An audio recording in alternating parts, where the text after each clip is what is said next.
Namaskar and welcome to Express News.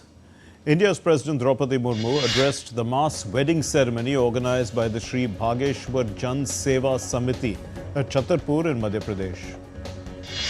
During the event, the President said that India is moving from women development to women-led development.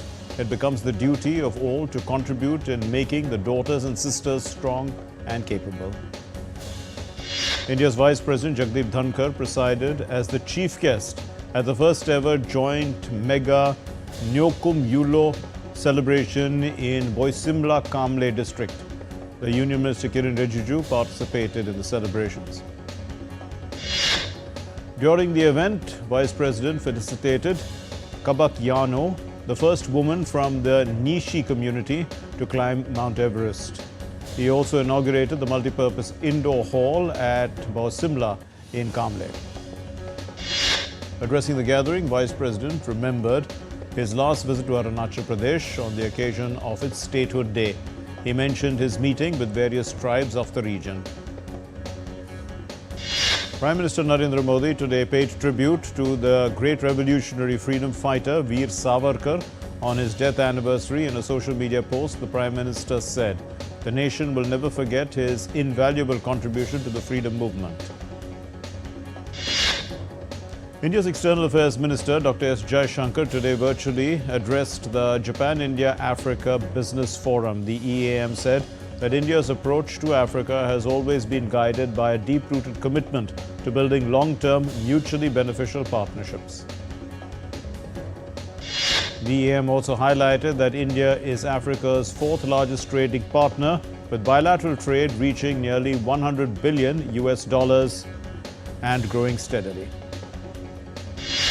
The EAM also reiterated that India and Japan share a relationship anchored in shared values of democracy, freedom and rule of law, as well as a common vision for a free and open Indo-Pacific. Jaishankar also pointed to other avenues of cooperation, including the Forum for Indo-Pacific Islands Cooperation and India-Africa Forum Summit as key mechanisms for enhancing. The Advantage Assam 2.0 Investment and Infrastructure Summit 2025 is underway in Assam's Guwahati. The Minister of Road Transport and Highways Nitin Gadkari addressed the gathering, saying the Northeast and Assam are going to be the growth engines of India. Discussions were held on the potential of Assam's energy sector, focusing on innovation, investment and infrastructure. Addressing the summit, Assam's Chief Minister Dr. Himanta Biswa Sarma spoke about the various opportunities for gas and hydrocarbon exploration in the state. Union Minister for Petroleum and Natural Gas Hardeep Singh Puri also attended the session themed Unlocking Assam's Energy Potential, Building Future-Ready Oil and Gas Infrastructure, Innovation and Investment aligned with global energy transitions. The Indian Army has signed Rs 80.43 crore contract with Larsen & Toubro for 223 automatic chemical agent detection and alarm systems under the Buy Indian category. With over 80% of components sourced locally, the deal marks a key step in India's self-reliance push under the Atmanirbhar Bharat vision. India has formally handed over the Indian Coast Guard interceptor boat C-449 to Seychelles, strengthening maritime security and defense ties. The ceremony, attended by Seychelles' President Wavell Ramkalawan and senior officials, underscores India's commitment to regional stability and cooperation. In response to Manipur Police's appeal, residents continue to surrender illegal weapons. Around 101 weapons, along with ammunition and other items, were voluntarily handed over across multiple districts. The Nitish Kumar government in Bihar expanded its cabinet today with the induction of 7 ministers. The move is significant ahead of the state assembly election scheduled this year.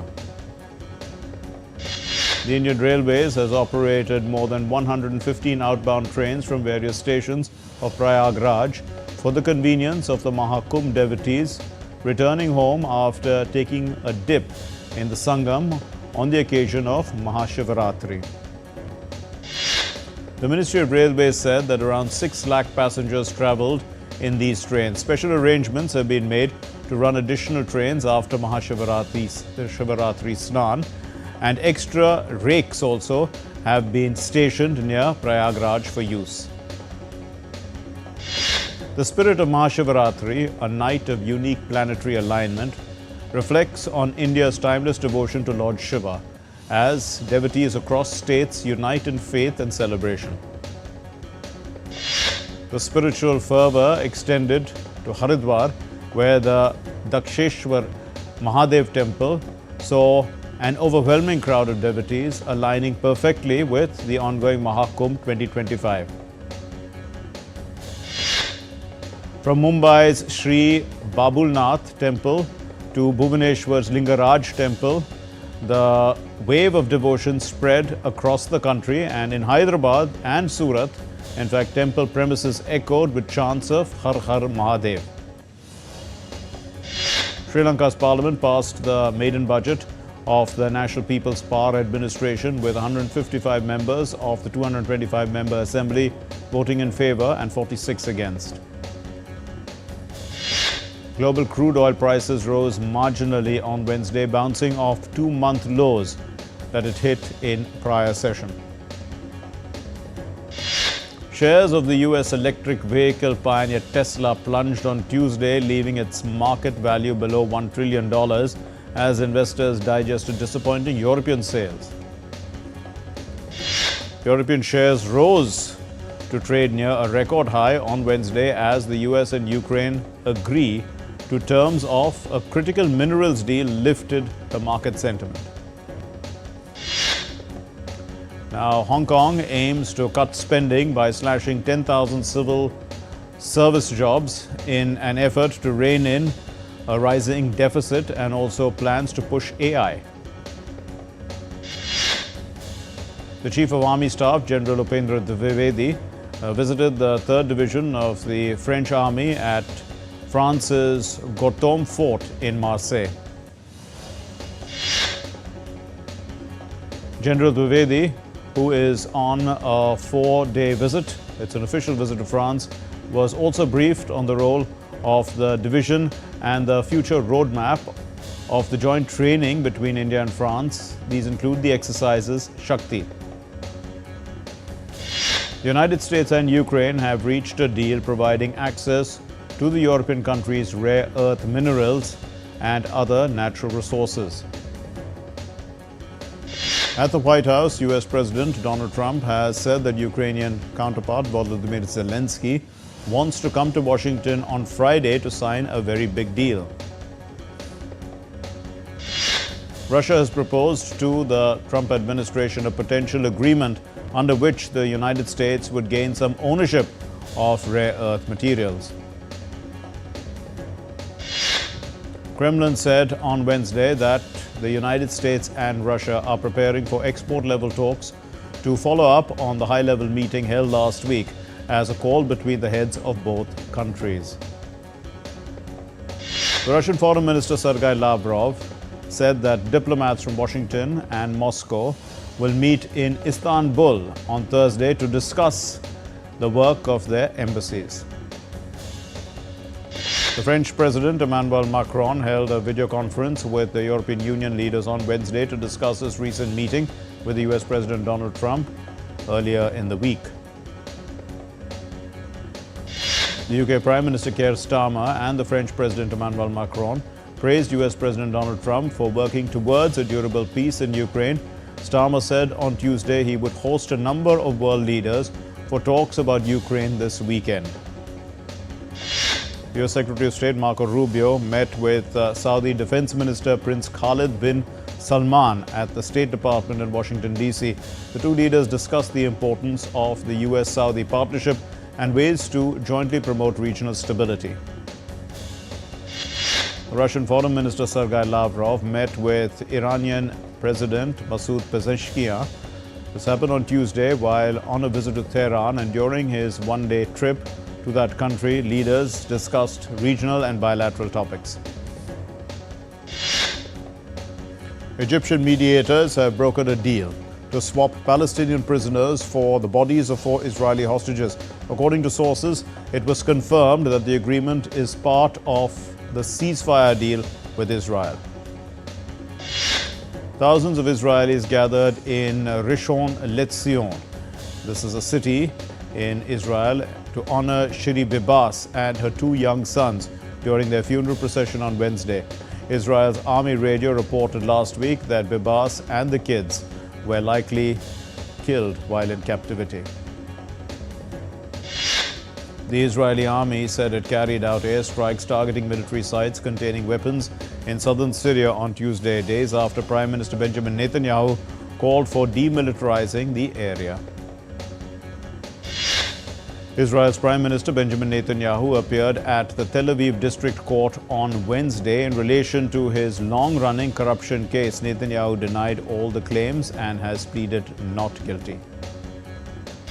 The South African President Cyril Ramaphosa kicked off a gathering of the group of 20 top economies in South Africa on Wednesday, urging aid for poorer countries. Ramaphosa called on the G20 leaders for coordinated efforts to focus on inclusive growth. Taiwan sent forces on Wednesday in response to China's live-fire drills off the self-ruled island. Taipei's defense ministry said, condemning the exercises as dangerous. Armed groups launched fresh attacks on Haiti's capital, killing residents in the Delmas 30 neighborhood and causing more residents to flee as gangs continue to operate unchecked in the Caribbean nation. US President Donald Trump will host the first official cabinet meeting at the White House on Wednesday. This will be Trump's first full cabinet gathering since returning to the White House for the second term. US President Donald Trump has proposed replacing the existing investor visa program with a new gold card that would offer a path to citizenship for $5 million. We're heading for a short break here on DD India. We'll continue with the Express News in just a bit. Stay with us.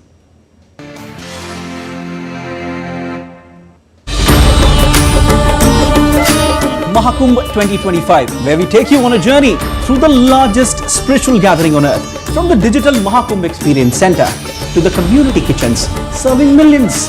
This is kind of laying the path away how next Kumbhs can be done. As far as this Mahakumbh and economy is concerned, so all of the development that have happened are not temporary. So they are going to be permanent structures. They are going to boost the economy of Prayagraj, of Uttar Pradesh.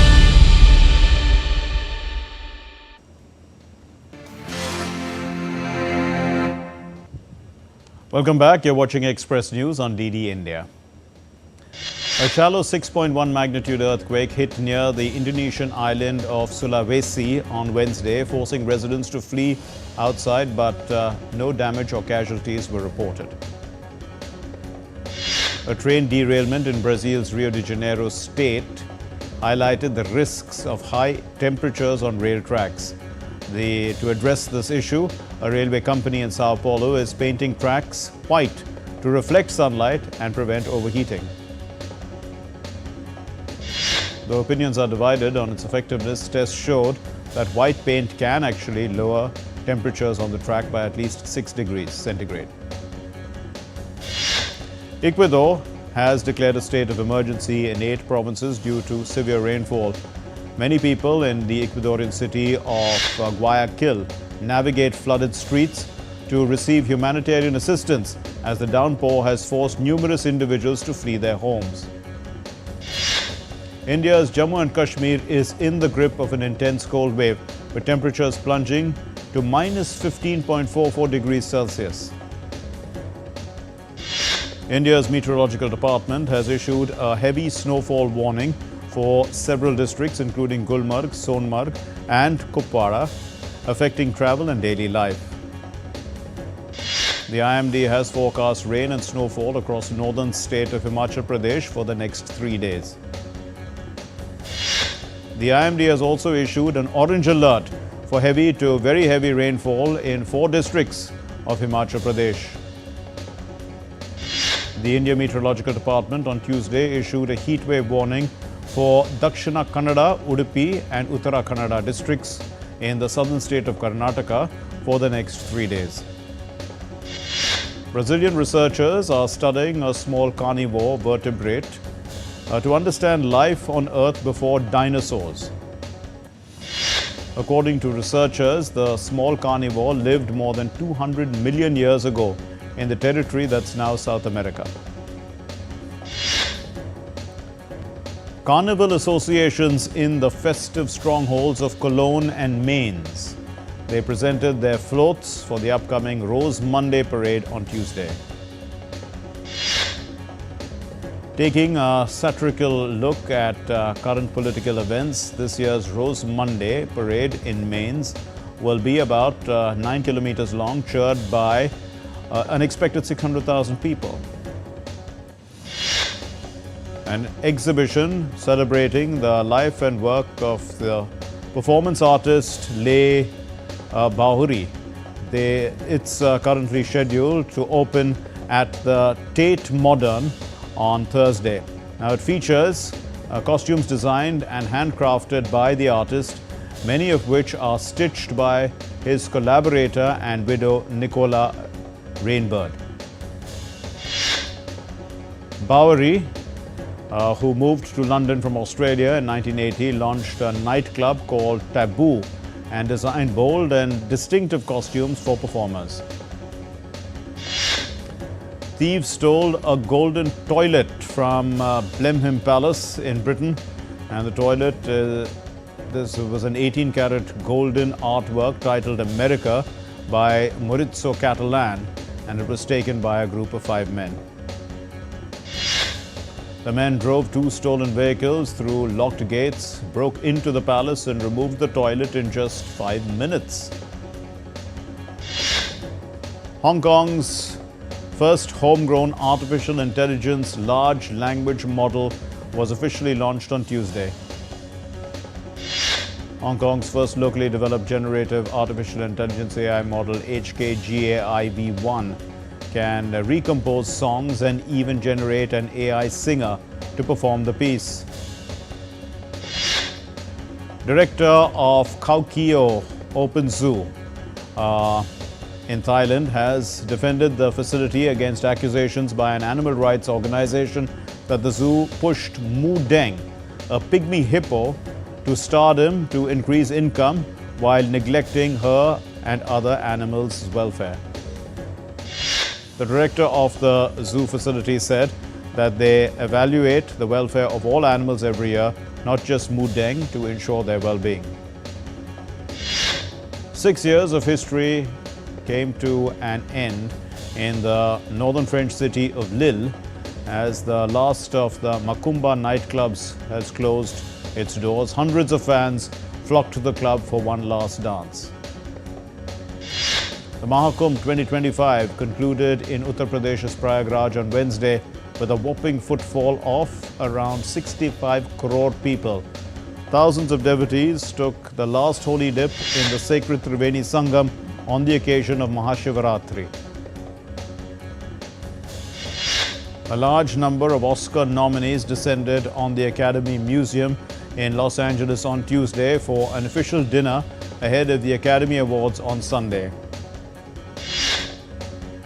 Chef Wolfgang Puck has unveiled the luxurious menu for the 97th Academy Awards, featuring highlights like chocolate Oscars and foie gras, alongside a variety of vegetarian options.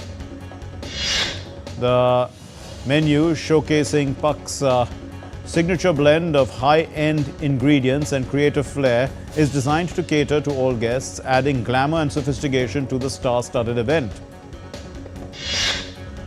On Oscar, the red carpet will dazzle as celebrities will adorn themselves with some of the most exquisite and rare gems and stones.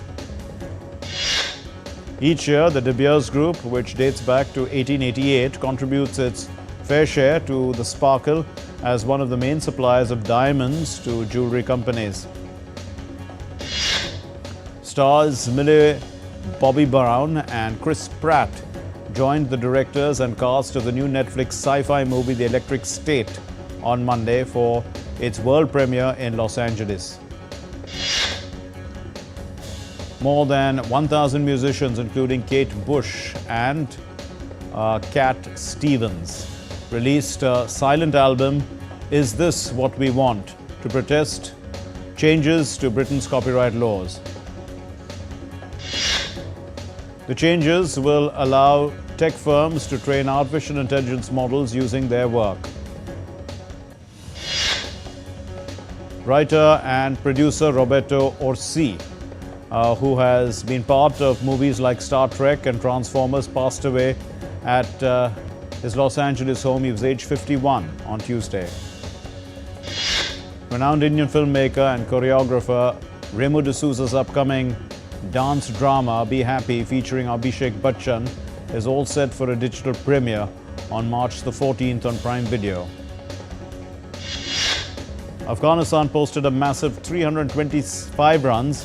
It's a target of 326 for England in a must-win match against England at Lahore's Gaddafi Stadium in the Champions Trophy. South Africa skipper Temba Bavuma has said that Henrik Klaassen has recovered from an elbow injury and is likely to play against England in their Champions Trophy match on Saturday. Pakistan and Bangladesh will square off in a dead rubber on Thursday at the Rawalpindi Cricket Stadium. Both teams are already out of the semi-final race, with this game being a formality. The Indian star Virat Kohli on Wednesday rose to the 5th position in the ICC men's player rankings. Quinton Halys stunned the 3rd seed Andrei Rublev 3-6, 6-4, 7-6 in the first round of the Dubai Tennis Championship. He will next take on Spain's Roberto Bautista Agut in the second round. Top seed Daniel Medvedev saw off Germany's Jan-Lennard Struth 6-4, 7-6 to avoid an early exit from the Dubai Tennis Championships.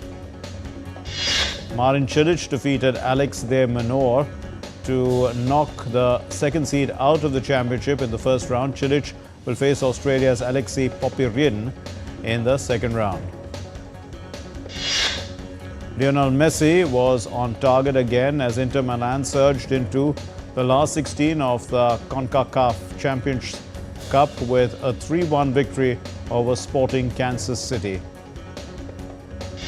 Cristiano Ronaldo and Sadio Mane, they helped Al Nassr, beat Al Wahda 2-0 in the Saudi Pro League on Thursday. Ronaldo is now just 75 short of amassing a tally of 1,000 official goals across his career. Atletico Madrid clawed back from 2 goals down to rescue a last gap 4-4 draw at Barcelona in the first leg of the Copa del Rey semi-final. Daria Saville defeated 6th seed Marta Kostyuk 6-4, 7-6 at the Merida Open WTA 500 tournament to register her first top 20 win since 2022. Defending champion Zeynep Sonmez thrashed 8th seed Maria Sakkari in straight sets to advance to the second round of the Merida Open WTA 500 tournament. In the FIH Pro League, the Indian women's hockey team beat the world number 1 Netherlands 2-1 in a shootout after holding them to a 2-2 draw at the Kalinga Stadium in Bhubaneswar on Tuesday. The Indian hockey men's team beat the world number 3 England 2-1 in their FIH Pro League match at the Kalinga Stadium in Bhubaneswar on Tuesday.